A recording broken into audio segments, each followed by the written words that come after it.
大家好，这里是略懂养生，养生知一点，我是略懂君。今天想给大家看两张特别扎心的图，都是60来岁的大腿横截面扫描，却像是两个时代的人。一个65岁的大腿，满满红色都是肌肉，跑跳自如，天天和爱人出去玩，最爱徒步雨林。年轻时坚持运动，肌肉厚实，力量好，膝盖一直很争气。另一个60岁的大腿，白白一片的都脂肪，黑色区域是久坐造成的肌肉萎缩。38岁膝盖就开始异响，发凉，医生让多活动，他没当回事。结果这22年一路放任，现在走路半小时都疼得不行。这两张图真的很震撼，也给我们敲了一个醒。膝盖决定你未来20年的生活质量。年轻时爱惜与不爱惜，差距会大到你想不到。如果你现在已经出现膝盖弹响、咯吱咯吱、刺痛酸胀、怕冷僵硬，这些都不要忽视，因为早期是可逆的。你辛苦打工30年，谁愿意退休后天天跑康复课？膝盖为什么退化？真相只有一个，软骨磨损。每天走路、上下楼、跑跳，关节里的蓝色软骨几乎一直在磨。而软骨有2个护法，一外层的肌肉帮你分担压力，2关节腔的滑液减少摩擦，让关节润滑。但30岁后，这2个护法都会衰退，肌肉力量下降，体内氨糖、软骨素、透明质酸减少，软骨修复慢磨损加快，膝盖开始吱嘎叫。所以才说人老先老腿。膝盖抗衰黄金方案等于肌肉训练加营养补充。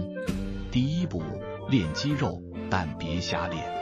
我主页有完整跟练动作，其中最推荐2个经典动作，坚持后你会明显感觉上台阶变轻了，走路更稳了。不过久坐，肌肉弱的人千万别去靠强颈蹲，间歇力太大，非常伤膝盖。如果你现在膝盖已经异响、酸痛、不舒服，不要急着练，就像机器缺油，你还硬压负荷，只会磨得更快。要先润滑、修复，再锻炼。第二步，营养补充，重点，90%的人补错了。很多人一出现膝盖问题就补钙，但异响、酸胀不是骨头缺钙，是软骨缺营养。软骨最需要的不是钙，而是这3件套：1氨糖，修复软骨；2软骨素，让修复更厚实；3透明质酸，增加滑液润滑。医学教材里都写道，氨糖加软骨素能保护关节，配合透明质酸修复更快，4至8周见效。另外，为了吸收更好，我们专业上常搭配2个小助手：2甲基酚，舒缓不适；果糖硼酸钙，软骨素，辅助吸收。它们不是止痛药，是天然微量营养成分，能让膝盖的修复更顺滑。按实验和反馈，一般1周左右就能感觉到轻松许多。怎么选？说重点，很多朋友会选 More、Free， 药厂没问题，只是款式太多，容易选错。最推荐绿标款。